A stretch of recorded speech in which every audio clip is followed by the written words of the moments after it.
few years back, my girlfriend and I, having hiked several other parts of the Appalachian Trail, decided we wanted to give the southern portion of Virginia's trail a shot.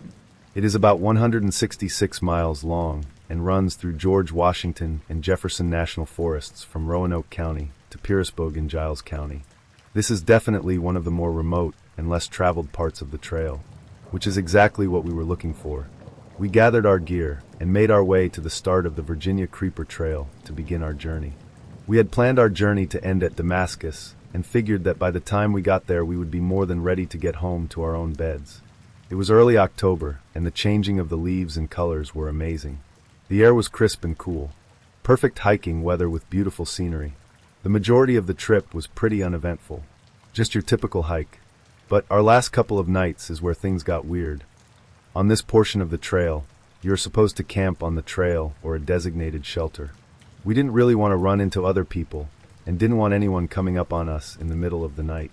We decided to ignore those suggestions and find our own little spot off the trail. A little searching around, and we found a spot a little ways off the trail in the middle of a small clearing. It was perfect. We set up camp, cooked some food, talked for a while, then snuggled up and went to sleep for the night. Somewhere around 2 a.m. I was awoke by my girlfriend shaking me awake, telling me, "Get your gun. Someone is outside walking around our tent." She informed me that she woke up to what sounded like someone right outside the tent running a knife or something along the side while circling us. When hiking, I carry a 1911 and a judge with me. You never know exactly who or what you might run into when on such a long hike in a remote location. I got the judge out of my pack, and then we sat silently listening for any sounds. A few minutes of nothing but the breeze blowing through the trees, and then I heard it. Snap, crunch, snap. Someone or something walking in the woods behind our tent. I got the flashlight and silently made my way out of the tent. Our fire had went out, so it was nearly pitch black, illuminated by only the dim glow of the October moon. I told my girlfriend to stay put while I checked it out. I didn't flick the flashlight on right away, so as to not give away that I was out of the tent and have it become a shining beacon of my location. Instead, I waited to hear more noises. After a few minutes, snap, crunch, crack. It sounded like it was bipedal based on the way the steps were paced. I turned on the flashlight and flooded the area with light. I thought I saw someone move behind a tree. I yelled out and told them to go away and that I was armed. I kept the light on the area with my gun drawn and slowly approached towards the area where I thought I saw the figure. Then, from my right, I hear what sounds like someone running away through the woods. I spin and face my light that way, and then from the original spot hear who or whatever was there take off into the woods. There's no way I am giving chase, so I return to the campsite.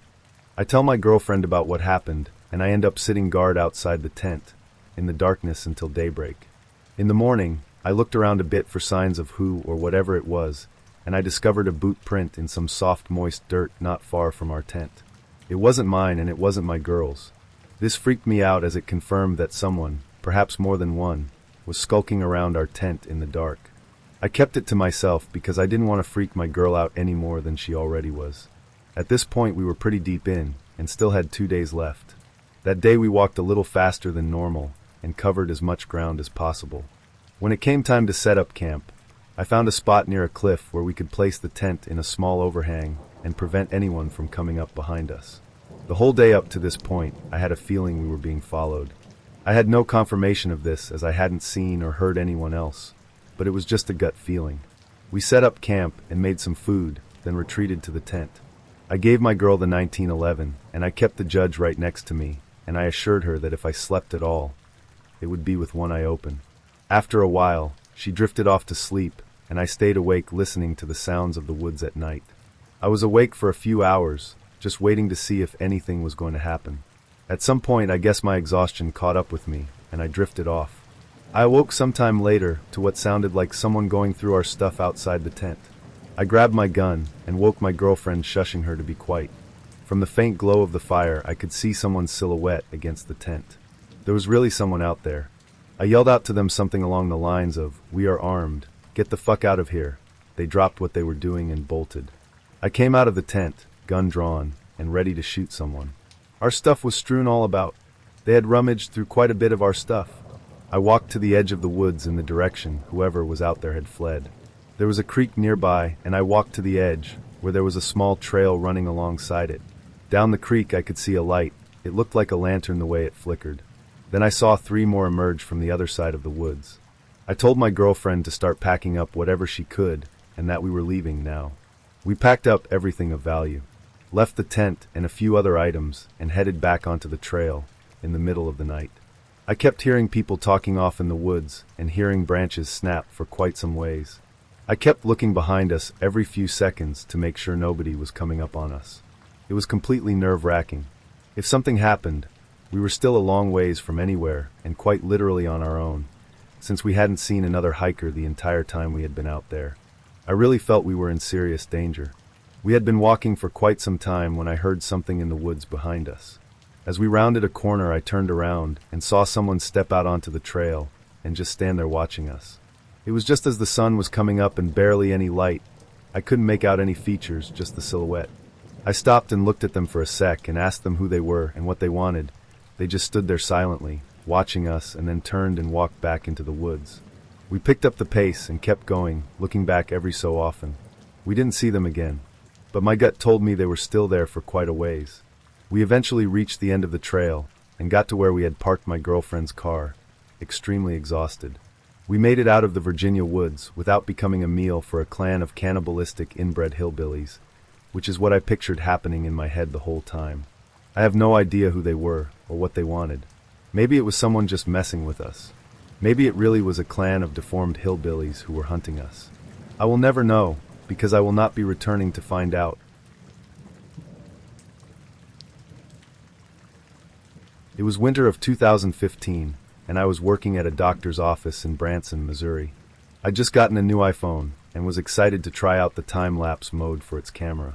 On my drive home from work one early evening, I decided to stop and capture the sunset over Table Rock Lake. It was a gorgeous evening, and the winter sun would be setting soon. I parked my SUV at a state park entry point parking lot, and mine was the only car in sight, but that didn't alarm me. I hopped out and realized how incredibly chilly it was. It was sunny but blistering cold. I opened the back of my vehicle and put on some gloves and a better pair of shoes. Then I took off down a trail that led to the edge of the lake. I'd noticed the Branson Belle showboat slowly making its way across the lake for its sunset voyage, and I thought it'd be neat to capture it in the time-lapse. I was a single 31-year-old female with a lifetime of experience doing risky things on my own without consequence. The path down to the water was marked with large rocks on each side.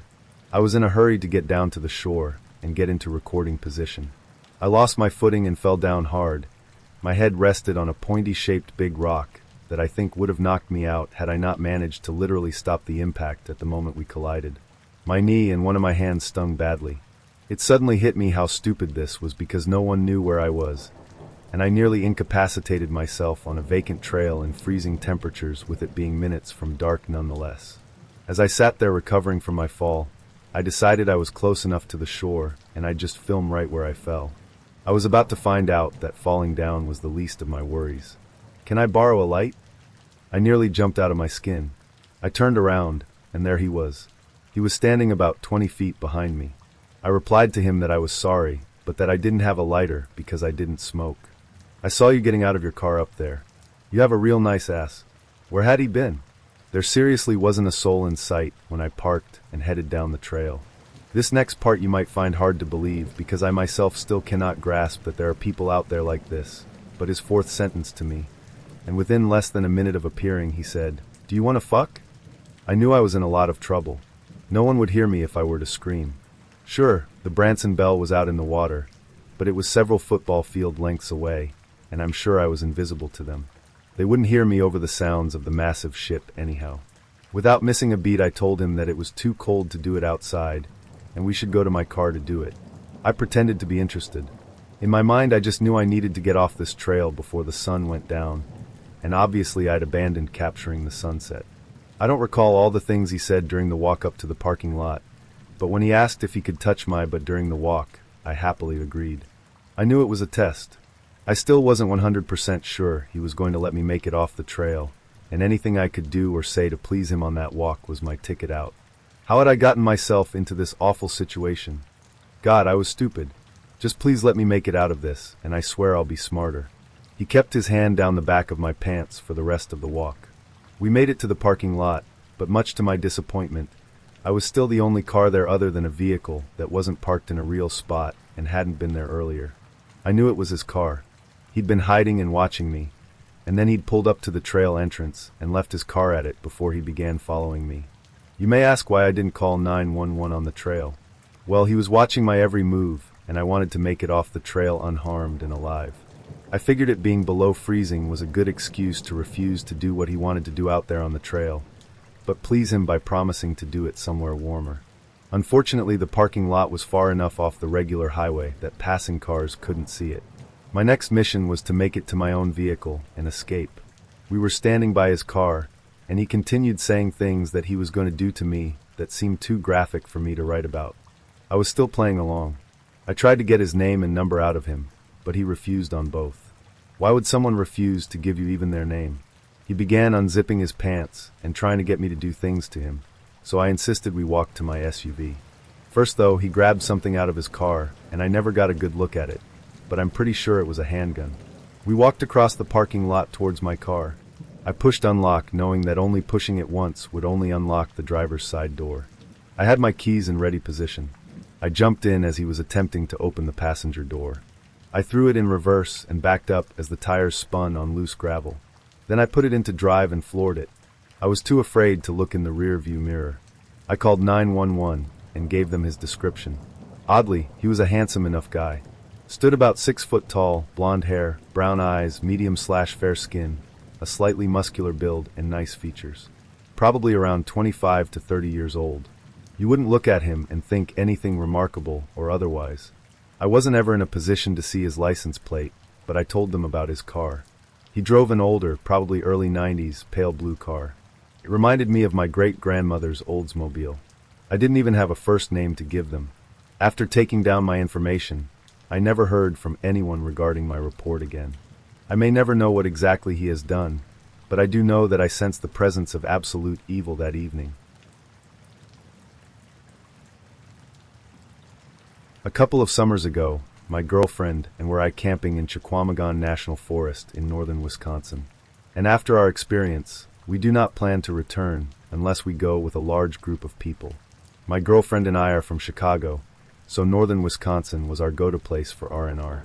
We've done a number of hiking trips in northern Wisconsin and in the Up, but never to this area. We are not backpacking experts, but we have been to a number of national parks and have been out hiking and exploring when we can find time away from work. We love getting away from people and relaxing in nature. But this trip made us appreciate the presence of other people around us in unfamiliar places. Our plan was to hike a remote section of the North Country Trail. The North Country Trail is a national scenic trail, like the Appalachian Trail, but it gets much less use. In some parts of northern Wisconsin, the trail is very remote, and the only access is via logging roads. We planned to hike 15 miles along the trail to a backpack shelter, spend the night, and hike back to the car the following day. We spent the night at a friend's house in Wausau, and we set out early the next day to the trailhead. As we entered the national forest boundary, we were captivated by the beauty of the thick green forests.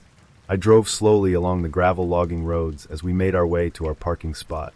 While we were driving to the trailhead, we passed a couple of people standing next to a parked truck on the side of the road. They appeared to be hillbillies, as they had a rusted-out, bunged-up pickup truck, complete with Confederate bumper stickers. As we drove past, I waved, and they stared back without returning the greeting. Friendly people, I thought to myself. After we passed them, I looked in the rearview mirror and noticed they were still staring at us. And before we rounded a bend, I glanced back into the mirror again and saw them watching us through the haze of road dust. My girlfriend and I joked about the up north people, but we did not think anything of the encounter. Aside from those people, we did not encounter anyone else on the remote logging roads within the national forest boundary. We found the trailhead about 15 minutes later, after winding our way on the narrow logging road. There was no one else parked at the trailhead, a perfect chance to get some needed solitude, fresh air, and relaxation. After parking and making sure the car was locked, we hoisted our packs and set off on the trail. The weather was relatively cool, which thankfully kept the mosquitoes and biting flies at bay. We took pictures along the way, and we marveled at the lushness of the forest and the topography of the glacial moraine. After a solid 8 hours of hiking, we found our campsite. It consisted of wooden backpack shelter and a fire ring. Even though the shelter provided ample space for us, we opted to set up our tent in a small clearing about 100 feet behind the shelter. We built a fire at the shelter fire ring, and I boiled water for our dehydrated trail food. As we ate, we watched the sky slowly turn dark. My girlfriend and I passed around a Nalgene filled with wine, and we marveled at how many stars you could see away from the city. When the fire was reduced to a small pile of glowing embers, we decided to head back to the tent. We settled into our tent and looked through the pictures we took that day. But after lugging a heavy pack for 15 miles and drinking some wine, I was ready for some shut-eye. When we camped at state and national parks, I usually wore earplugs. But that night, there were no RVs or other campers to make noise, so I closed my eyes and let the noise of the forest lull me to sleep. My girlfriend was very uneasy that night, but she normally had some apprehension whenever we were sleeping away from home. I'm not sure when we drifted to sleep, but we awoke to a bone-chilling noise. It was pitch dark outside, and over the insects in the forest, I heard a dull thud. It sounded like someone was hitting two logs together. My girlfriend and I were wide awake at this point, and we lay silently in our tent hearing the noise again. Our old tent had a mesh windows, but the backpacking tent we were using had no window. We could only guess at what was making the noise outside our tent. We initially thought that an animal got at our food and garbage bag, which we left in the shelter, but the noise was too distinct, and it did not sound like rustling through food wrappers or our camp equipment. Our hearts were pounding as we heard the persistent knock in the darkness. Unarmed and scared shitless, we did not know what to do. I would normally have carried a can of bear spray, but I decided to leave it at home to save on weight, against the wishes of my girlfriend. The knocking continued, but we remained still as to not give away our location. For all we knew, whatever was making the noise had already spotted our tent. After what seemed like an eternity, the knocking sound ceased. We lay in complete silence, with only the dull buzz of the insects in the background. Then we heard it. Leaves rustling, a branch breaking. Voices. We heard low talking in the distance. We could not make out what was being said, but it sounded like a couple of people taking in the distance. The voices continued for a bit, but to our relief, the voices did not seem to be getting louder. Whoever was out there did not spot the tent or decided to leave us alone. We sat in our tent for the rest of the night, adrenaline surging through our veins. At the first light, we slowly got out of the tent. I looked around in all directions to see if anyone was out there, but I only saw the forest and the backpack shelter. We quickly rolled up our sleeping bags and camp pads and put our tent away. When we got to the shelter, my girlfriend screamed in horror. On the entrance to the shelter, the wood was freshly cut. The word "kill" was cut into the shelter wall, and there were a number of axe/knife cuts where someone was chopping at the wall. I looked at the ground and saw a scattering of fresh wood splinters. After grabbing our food supply and garbage bag, we got the hell out of there. We were nearly jogging with our gear as we made our way back to the car. I kept glancing back over my shoulder and gazing out through the woods to see if anyone was following us. We traversed the glacial eskers that we saw the day before, and we knew we were getting close to our car. We were quietly rejoicing as we neared the trailhead. We made it back to the trailhead in near record time. But something was wrong. The windshield wiper on my car was sticking straight up, and there was something stuck to the wiper. As we inched closer to the car, I saw there was blood smeared on the windshield, and a squirrel carcass was impaled on the wiper blade. Hair and blood still stuck to the wiper and on the hood of the car. I didn't bother cleaning off the car. We threw our gear in the trunk, and I sped off without removing the animal from the wiper blade. As I sped down the gravel logging road, I kept glancing in the rearview mirror, but I could not see anything through the cloud of road dust behind the car. When we got to a gas station by the nearest town, I removed the carcass with a wad of newspaper, and I tried to remove as much dried blood and as I could. I filled up on gas, and we didn't stop until we made it to Milwaukee. This was the last trip I took to the woods of northern Wisconsin.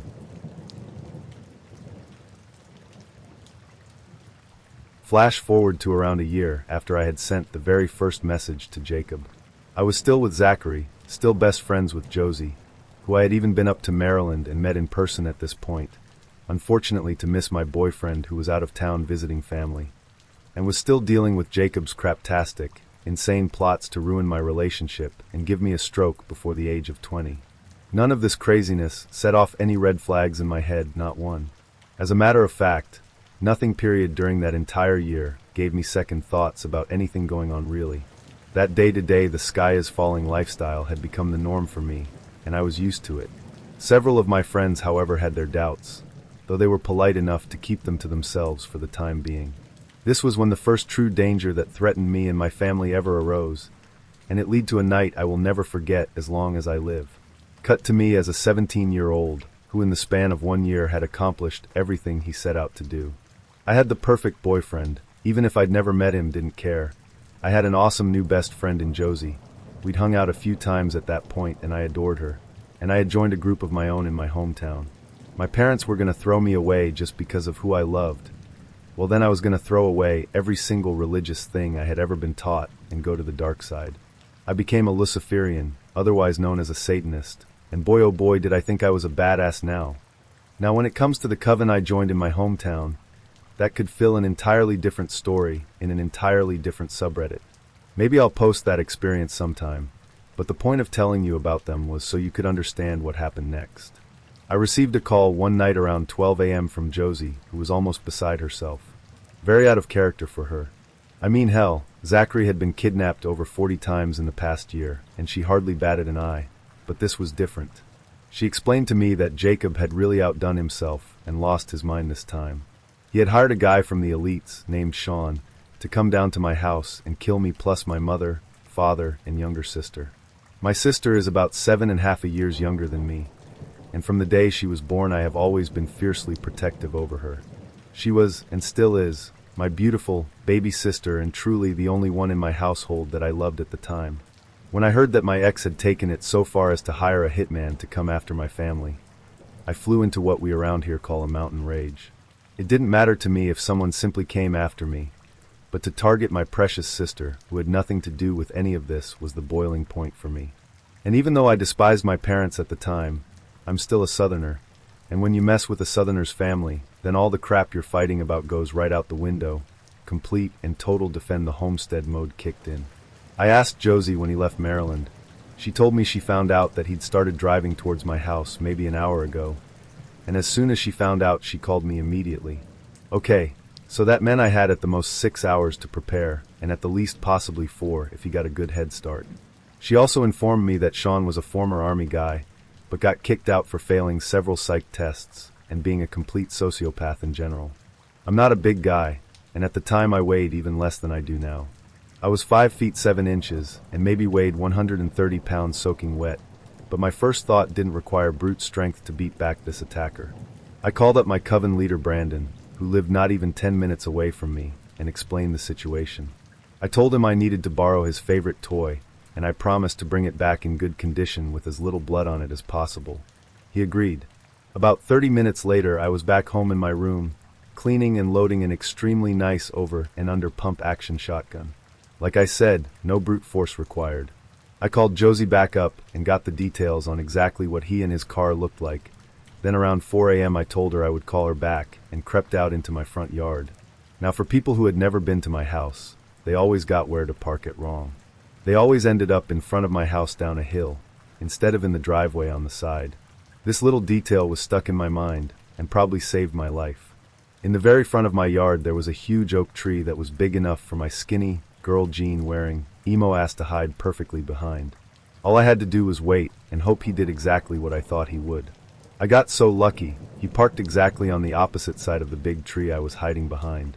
I heard a car door open and someone step outside of the vehicle, shortly followed by the unmistakable cocking of a 9mm handgun. While that sound may have struck fear in the hearts of others, it absolutely enraged me to the core. So I replied in kind with a sound of my own. As I stepped around the side of the tree, he was directly in front of his car, gun down by his side. In one motion, I simultaneously pumped a shell into the chamber of my shotgun and raised it directly level with his head about 10 feet away from me. This caught him off guard and completely by surprise. I didn't hesitate. I simply told him the God's honest truth. I said, "Buddy, you've got one of two options right now. Either you get back in your car, turn around and drive straight back to Maryland without stopping, or you can so much as flinch in my general direction, and I will splatter your brains all across the great state of insert my state. You have 5 seconds to decide. What's it gonna be?" I kid you not, the most sickly smile spreads across this psycho's face, and for a moment I thought we were about to reenact the movie Tombstone.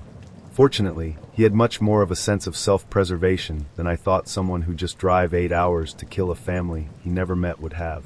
All he did was give a little chuckle and said, "You're a cool dude, see you around." He then walked backwards very slowly, my gun following him the entire way, got back into his car and just drove off. Right then, and there I made up my mind. I had to tackle the beast head on. I was always raised that if you have a problem, be a damn man and take care of it yourself. I had to go to my enemy Jacob's home turf and bring this war to his doorstep, just like he brought it to mine. It was time to go to Maryland. I'll attempt to sum up the next year of this chaos below here. After all the drama of nearly being murdered by a nut job, I'd really had enough of Jacob's BS at this point. I got online and cussed him out until a fly wouldn't land on him, making a point to let him know that his little plan backfired. He wasn't dealing with some poor little boy that couldn't find for himself, and each and every crazy situation that evolved had made me stronger as a person, if not a little bit more mentally disturbed every time. I told him he was going to regret the day he ever crossed me and my boyfriend. Instead of apologizing like usual, his true colors finally came out. He laughed at me. He freaking laughed at me. He told me I was cute when I was angry, and said what a damn shame it was that I didn't have a bullet hole in my head. He wished I was dead and that he never spoke to me in the first place, because he was still in love, more like insanely obsessed, with his ex, my current boyfriend of a year, Zachary. He informed me that the war was just beginning, and he would do everything in his power to win Zachary back like he was some kind of adorable trophy you won for baking the best freaking pie at the county fair. I was incensed, completely livid and brimming to the edge with fury. I told him to watch his back, because I'm coming for him. I called Josie and told her everything that happened, and asked if I could come stay with her for a week. She excitedly agreed. Zachary was asleep for this whole ordeal, and blissfully unaware that anything had happened. When he found out the next day, I think he was even more angry than I was. Fortunately for us, the gang's leader liked Zachary a whole hell of a lot more than he did Jacob. So we hatched a plan with him. The idea was for them to kidnap Jacob like he had Zachary so many times before. They would be accomplishing this task while I was on my way up to Maryland, and when I got there he would be mine to do with as I pleased. You can imagine on the 8-hour drive up there all the hideous and heinously brutal ideas that were going through my mind. I was going to inflict maximum amounts of pain on the guy that had caused so much in my own life, and I would relish every second of it. Unfortunately, or fortunately depending on how you look at it, my dreams of reviving the Spanish Inquisition on my ex's head never came to fruition. When I arrived in Maryland, Josie came skipping out to greet me, happy as a lark like always to see me. She had some good and bad news. I always ask for the bad news first, and the bad news was that Jacob had gotten tipped off by Kenny. God, I freaking loathe that guy, always meddling where he didn't belong. That everyone was coming for him. He made a hasty retreat and had intended to kidnap Zachary and take him on the run too. But that was the good news. Before he could get to him, Zachary had hopped on a bus and headed to New York to stay with his mom while things cooled off. As sad as I was that once again I had missed seeing him for the first time, I was just relieved he was out of harm's way, safe and sound. Again, no alarm bells going off that for the second time that I had made the trip up there, Zachary was not around. Josie called him on her cell, and he apparently picked up his mom's, because he never had his own cell, and we got to enjoy one of the rare times we actually spoke on the phone. All was well. Now for a week of fun, and plotting on what we were going to do to Jacob the next time he reared his ugly head. Later on that week, Josie wanted to drive down to an old colonial part of Maryland and go ghost hunting on these abandoned railroad tracks. However uneventful that may have been, we did end up inviting Sean to go with us. Turns out Psycho Dude actually felt bad. Well, almost. He blankly told me that if I didn't have the balls to stand up to him, he would have killed me and my whole family for just $500. Instead of killing him on the spot, which every fiber in my being was telling me to do, I decided to play nice and get him on my side. That way, if Jacob ever tried that crap again, he would definitely tell him no, because I'm the cool dude. Sometimes you catch more flies with honey. Anyways, the rest of the week was normal and a damn good time. Josie and I said our goodbyes, and we parted ways wishing each other a Merry Christmas and Happy New Year. The next couple of weeks was semi-normal, no word from Jacob at all. Not even a peep. What a gift, I thought, I'll take it. Year 2 of my relationship began quite happily, believe it or not. Even my birthday month of January was an unusually good one. Then came the next couple months, 2 months which quite vividly live within me to this day. They also defined my life for the next several years. This is when the sky stopped falling, and my world completely crumbled from beneath me into utter devastation. At the beginning of February, Josie had a sudden and urgent impulse to get away from her parents. Now I could completely understand that, so I happily agreed to let her come stay down south with me. I borrowed my best friend's car and drove a 15 to 16 some odd hour round trip all the way to Maryland and back. My parents were less than thrilled. They told me she couldn't live in the house with us. So I said fine, and shelled out my own money to a local La Quinta in where she and I lived for almost 2 weeks before my parents caved and let us back in my house. Now I forgot to mention something extremely important earlier about my boyfriend Zachary. He was very sick, terminally ill, but we thought it wouldn't be for years. I was told he had cystic fibrosis, and he needed a double lung transplant in order to live much longer. He was hospitalized in the beginning of February and rushed up the transplant list because his condition was so grave. I can't even begin to tell you how after the year we'd been through together, how badly I wanted to be by his side. Unfortunately, he was at a hospital in a part of the country that specializes in treating CF and was way too far for me to travel. Josie kept me in pretty good spirits about the whole thing. She had a lot of experience with CF since her sister died from it several years earlier. She reassured me that since he was so young and tried to take such good care of himself, that he would probably receive donor lungs very soon and be just fine. I tried not to worry too much, but in reality I worried my ass off. Losing him after getting him out of harm's way so many times before was not an option in my mind. How could we have overcome so much only for him to succumb to this disease? Zachary and I talked constantly when he felt like it, and even though he was scared and alone, he said he felt like $1,000,000 knowing I was supporting him with my love no matter where I was. That made me feel wonderful being able to comfort him from so far away, and for a couple weeks my comfort seemed to be doing the trick. Until one day, that day, my boyfriend died suddenly on February 14th, 2008. His lungs filled with fluid, he suffocated and died. There was nothing anyone could do. I was completely and totally lost. Josie broke the news, and I collapsed into the biggest mess you've ever seen in your life. She was still living with me at the time, so she tried to console me as best as she could, while she was shedding her own tears at the loss of her best friend. That forever ruined Valentine's Day for me. To this day, it only reminds me of loss and death. You don't realize how fragile your heart truly is until you've experienced a loss like that. Little did I know that even worse moments in my life were about to occur a month later. I was headed on a course for total destruction, and still blissfully unaware of the one person who had been driving this crazy train from day one. Skip forward to March, St. Patrick's Day to be exact, a little over a month since Zachary had passed away.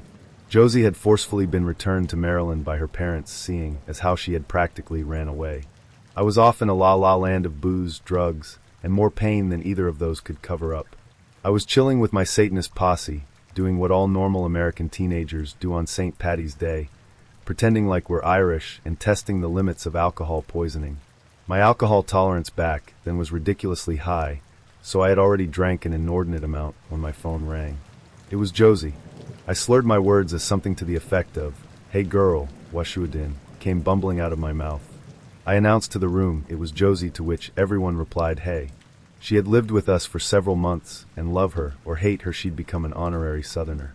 The next words out of her mouth once again sent my head spinning off into space, and my world into complete chaos. "Zachary's not dead." I stopped breathing for a moment, and when I caught my breath I asked her to repeat that again. She did. Except this time she added the fact that his life had been in danger, blah blah.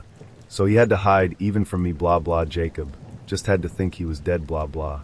I could literally feel my brain dripping out from my ears as my mind turned into mush with every word out of her mouth. Then for the real kicker to my drunken mental meltdown, Zachary got on the phone. Sure enough, it was his voice. He apologized for what he had to do. I apologized for what I was about to do, which was scream and yell my lungs out, throw my phone into a wall, smashing it into a million pieces, and then proceed to go from being super hammered drunk to completely **thousand wasted. I drank everything that wasn't nailed down. Who knows what other drugs I did on top of that, because I sure don't remember. I was literally having a complete and total mental breakdown. The last strand of sanity in my brain just snapped. I did this for a couple more hours until I somehow drove back home, put on my work clothes, and tore out of the parking lot to go to my job in a city half an hour down the interstate with people chasing me trying to stop me. I don't recall any of what happened next, but apparently this is what I did. I showed up to work completely wasted and got fired from a damn good job. I called my father freaking out in the parking lot of said job. He realized I was drunk and told me to stay there and he would come get me. Oh, how I wish crazy, drunk me would have listened. Instead of doing that, I started driving on the interstate again, not caring if I lived or died, and obviously not caring about anyone else. According to the police report, I was tearing down the interstate at 130 miles per hour. I apparently hit 2-mile markers on the side of the road and blew both my right-hand tires, but continued on driving with sparks shooting 50 feet out of the back of my car. I took the exit to the hospital going that fast and spun out / completely totaled what was left of my car. According to bystanders, I then proceeded to exit my vehicle and run across the damn interstate towards the hospital with people chasing after me. Once I got to the ER doors, I heard the now familiar whoop wop of a police cruiser. I was so arrested for driving under the influence. I blew a .20 about 12 hours after I had my last drink. If I had blown a .21, I would have gotten a felony charge. That led to years of failed drug tests, violated probations, and ultimately a year in jail down the line. After that, I decided enough was enough. These crazy people from Maryland and their insane concept of living could all go to hell as far as I was concerned. It had been nearly 2 years of torment, fear, and unimaginable pain. Worst of all, it was starting to cost me my mind and my freedom. I was done listening to Josie and ready to start listening to my actual friends in town who had been begging me to stay away from those people for a long time now. Some good friends set me down and started to tell me the inconsistencies in all their stories over the last few years. At first I didn't want to listen, but then eventually there was too much evidence not to listen. Finally I opened my ears and my mind to what was really going on. I decided to figure this out once and for all. I got on MySpace, Facebook, and every other social media I could think of. I typed in Josie's full name into the search bar of every single one. What I found to this day still makes me want to turn my stomach contents inside out. They're on every social media possible. By using her name and the few email addresses I knew she had, I found dozens and dozens of accounts linked to her emails. Duplicate after duplicate of Zachary's full name on accounts with pictures of her, and the same thing with Jacob and every single solitary other person in the supposed elites. That's when it finally, after years of denial and torment, it finally freaking hit me like a railroad car full of bricks. Holy sh*T. She's every single one of these people. She absolutely and unequivocally made up every single solitary one of these people and has been pretending to be a dozen or more people for over 2 years. As you can imagine, my jaw hit the damn floor. Thank God I had some close friends there who kept me from falling apart and helped me find every single fake profile she had ever created. I was dumbfounded. Profile after profile after profile that had her pictures, but the names of people I thought were entirely real. Prototype accounts before she ended up making the actual fake accounts. Gag or jokes to her, really. In fact, all of this had to be one big, insane, psychotic joke. I was too shocked to be enraged yet, but don't worry, that's coming. I diligently copied every link to every single one of her profiles into my AOL Instant Messenger. Then I called her. Hey, how are ya? I'm alright, I guess, just bored. You? Nope. Definitely not bored over here. Get on AIM chat, and I'll show you something really interesting. I was nearly hysterical at that point, and I could tell she knew something was up.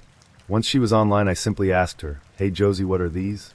Then sended her the link to every single fake profile she had ever created in her miserable life, and a few from email accounts I didn't even know belonged to her. The silence on the other end of the line was deafening as I heard her clicking through link after link. Her 2-year-long mental game was over, and she finally realized it. Her words? Well, F***CK man. Guess you got me. She then started to laugh, genuinely laugh, as though something remotely funny had just occurred. I don't recall what I said, but apparently it was bad enough for my friends to take away the phone and have to hold me down. Catfish the show or movie wasn't around way back then, so I had unwittingly become one of the first hardcore victims of a stalker in the internet age. Worse than that, I had talked to, lived with, and even befriended the girl who had been stalking and trying to ruin my life for over 2 years. It was literally, and still is, the single biggest mind F***CK I have ever had in my entire life. Thousands upon thousands of messenger conversations, hundreds and thousands of hours of phone conversation, countless amounts of cash being spent to drive up several states away just to stay with my psycho stalker every single time, even bringing her down to live with me for months, having $5,000 mysteriously vanished out of my bank account. Everything was starting to make sense. There was no Jacob, there was no Zachary, there was no gang. What there actually was one completely batch asterisk T insane girl with more mental problems than could fit in an encyclopedia. She was the only person I ever talked to, she was the only person I ever saw, and even worse, SHE was the one that paid Sean to come down to MY house with a gun and try to kill my entire family. Josie was the only person in these last 2 years that had orchestrated any of this. From all the fake kidnappings and boyfriend drama, to faking the death of someone I had fallen in love with and bringing him back just to screw with my head? Who the hell does that? All the events of the last 2 years came flooding into my mind as I realized in each and every one, it was solely her and no one else but her. So many questions raced through my head, the least of all being why me. I deleted my MySpace and made my Facebook private. I only accept friends that I knew are real. I fell completely off the wagon and out of my head. Drugs, alcohol, and more drugs. That's all I could do to cope. Here I was a gay man that had unknowingly fallen in love with a straight woman, and regardless of whether or not I thought it was a gay man, which I wholeheartedly did, that SHD still FCKSU in the head pretty bad. I didn't think I could ever be close to someone again. My world had been rocked and ruined. To this day, all these years later, I still do not trust people. I don't think I will ever be able to trust someone ever again. Can you blame me? She came down here. Yup, you heard me right. That B asterisk TCH moved into my sister town, not even half an hour away from me. I bumped into her by accident, and we started talking. Again, as much as I wanted to stomp her in a bloody pulp on the ground, you catch more flies with honey. I wanted answers, hell I deserved them. I told her I was just trying to forgive her, and I needed answers to my questions in order to do so. I asked her if she would sit down with me and tell me everything, and she reluctantly agreed. I politely informed her that this forgiveness was not for her, but it was for me so I could stop holding on to and living in the past. I explained she nearly killed me / ruined my life, and what she did was the most personal and horrific thing one human being can do to another. Especially after I was so damn good to her. She was polite and let me get what I needed to get off my chest. I tried to be calm and not rude so she wouldn't run away, and I did get closure somewhat and answers to everything. Here's her explanation. Take it with a grain of salt. It started out as a joke when she was in high school. There was a girl who was being mean to her and bullying her, so she thought she'd get her back by getting her to like a guy online and reveal the awful truth later. Haha. She had made a bunch of prototype profiles, and eventually almost 20 profiles in total, so it looked like this group of people had the same friends, and they were real. She just pulled pictures off of freaking Google. She knew none of these people in real life. She was having a good old time tricking this girl, when along comes a spider to mess up her web. Me. She said she thought she would just mess with me a bit, and let me know she was actually a girl, but after talking to me she unintentionally fell in love with me. Whether that's true or not, what to believe. If she really did love me, then why put me through pure freaking hell for 2 years? She said she wanted to tell me a million times, but it just got out of control, and before she knew it she was really getting into being these people, and somewhat believed she was them, and they were real. Again, this chick is the world's best bullsh asterisk tur I've ever met, so who knows what the truth really is. All I wanted to know was how did she get the music, and how did she sound like a guy on the phone. The music, as she shockingly demonstrated to me, was actually hers. She's an amazing pianist and guitar player. I saw this with my own eyes and heard it with my own ears. Zachary's voice on the phone wasn't very complicated. Paid a guy friend a few bucks to be in on it, which this jerk-off eagerly agreed to. Ruining someone's life for a few bucks, how sweet. Sean was all her. She paid him $500 bucks to do that, and she had zero explanation as to why. She knew he would do it. He's just as much a psycho as she is. The rest of it was pure fantasy and imagination. All dolled up to be extra crazy, so I would care more about Zachary and give her more attention. As lie after lie was finally revealed, and the truth brought to life, I had heard enough after around 8 hours of this. I'd heard everything I really ever needed to hear and wanted to. My life was nearly destroyed, my family nearly killed, my mental and emotional health left scarred forever, and ever simply because she wasn't getting enough attention in her life. Neither was I when all that started, but I didn't go about like a human wrecking ball trying to make myself feel better. I'll never be able to comprehend or understand the mind of someone like that. People who derive pleasure from other people's pain and misery. I'll never be able to fully trust, not in the way that's required of a true partner and companion. I just can't do that again. If I'm mortally betrayed again, I know the next time will kill me. So as I write this in my apartment a little over a decade after it all happened, I'm alone. One good thing did come from this. It sure as hell made me the person I am today, and it strengthened and toughened my resolve into tempered steel. I learned to be okay with myself, and to finally love myself after so many years of self-loathing. I'm a pretty amazing person. I don't need a man to define my life and who I am in any shape, form, or fashion. Obviously I'm worth something. Otherwise this psycho chick wouldn't have latched onto me for years, and ended up moving 8 hours away from her home to be 30 minutes away from me all this damn time. What she stole, I will never get back, but what I gained, she can never take away from me again. This happened almost 2 years ago. I had decided to go hiking with my son, 8 months old at time, and my dog Henry, Irish Wolfhound Rottweiler mix. My husband was going fishing with a mutual friend at a state park nearby. I decided to go hike one of the more remote trails in a different part of the park and meet them later. I drove to a wooded trail about 10 minutes from where my husband was fishing. It was an early spring day, still chilly but tolerable with the sun shining. I parked the car and got my son ready. He was smiling/laughing. I would wear him in a forward-facing hiking sling in the front of me at the time. Henry was sniffing around and whining excitedly as if to say, "Let's go." We started off on the hike, and it was a really beautiful, peaceful trail. Towering trees mixed with pine. A crystal-clear creek wove its way through the trail at points. We would periodically stop and play, all three of us. About an hour and a half into the hike, we had gone 2.5 or 3 miles and rounded a narrow bend in the trail when we nearly collided with a gentleman in his late 40s/early 50s. Henry was snarling and lunging for the man before I even completely registered what was going on. I quickly backed up and pulled Henry back the best I could. My bumps were goosed at this point. Henry would not calm down. This was very unusual behavior for him. But not if he was trying to protect us. Trying to talk over Henry, I loudly said, "I'm sorry. Henry is just very protective of my son. If you move off to the side, we can pass you." My son was very quiet during this entire exchange, which I found a bit odd. The guy was staring very intently at my son. He then laughed slightly and said, "Oh, he should be. It's a good thing he's with you." Then he motioned to something around his neck and said, "I am just out here taking some pictures. It's a hobby of mine." Except he wasn't wearing any kind of a camera around his neck or anywhere that I could see. He had a canteen around his neck. I politely asked him again to step aside so that we could pass. At this point, Henry was sitting down but growling still. Henry would not take his eyes off this guy. I have no doubt that Henry would have eviscerated this man if he had tried anything.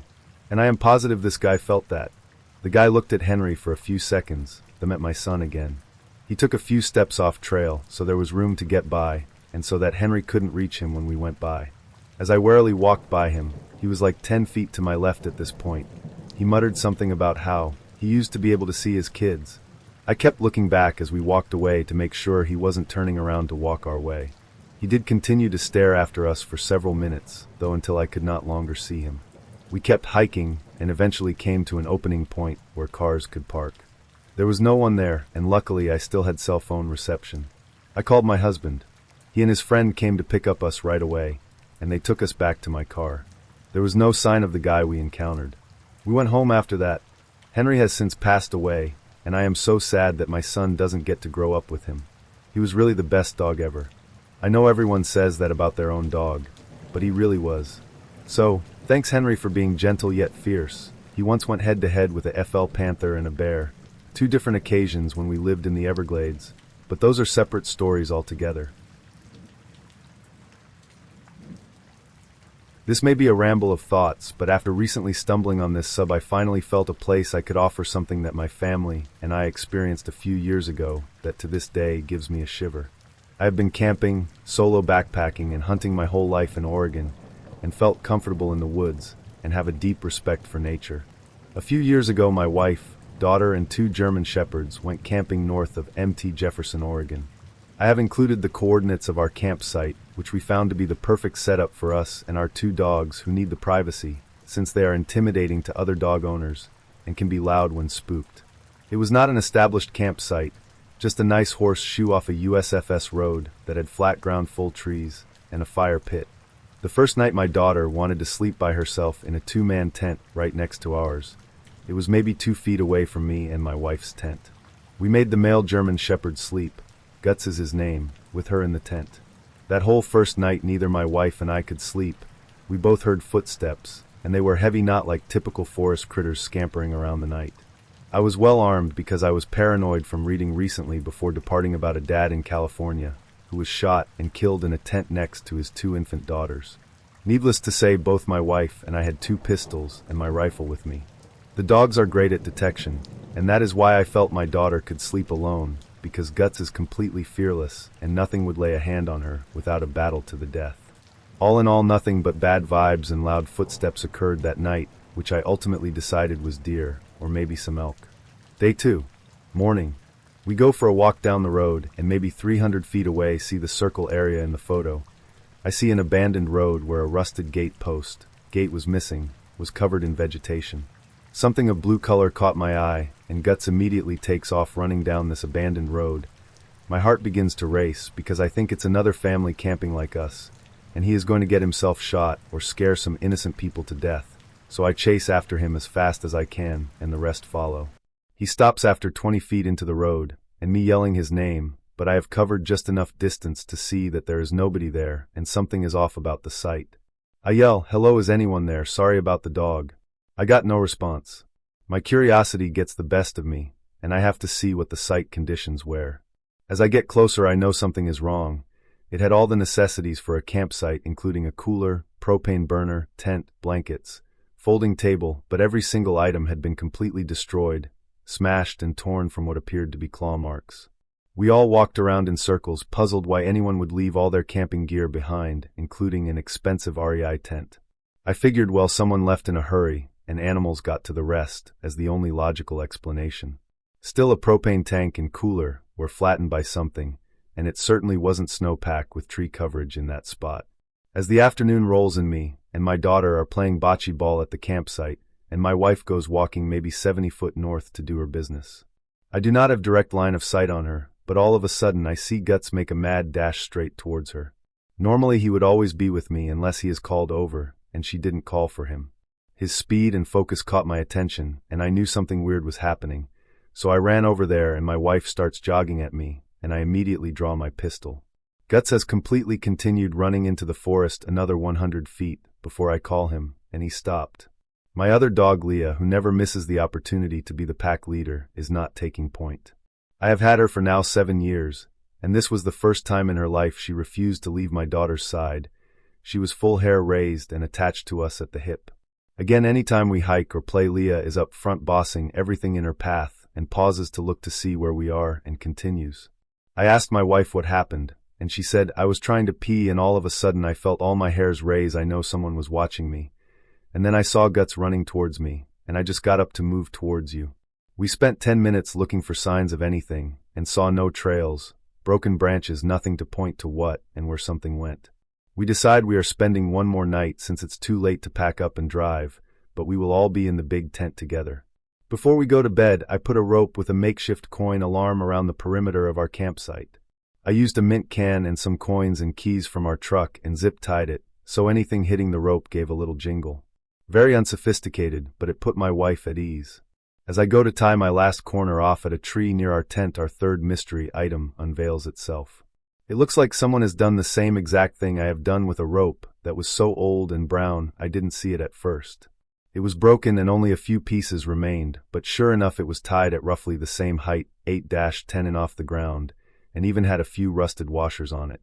I immediately felt someone has stayed here before and put the same makeshift warning system on the same tree I am maybe 10 to 15 years ago, based on the condition of the rope. Perhaps my paranoia has now reached a new height, but I had to make sure the girls felt we are safe, and at the time the only thing I could think of was when the evening came around I made them sit in the truck, and I fired a clip of my .45 into the dirt as a signal to whatever was out there that we are armed. I reassured the girls that anybody listening to that now knows we have 2 wolves and are armed, and we are too risky of a target, so we can sleep safely. That night we heard no footsteps and the dogs never perked up and barked. We left early the next morning.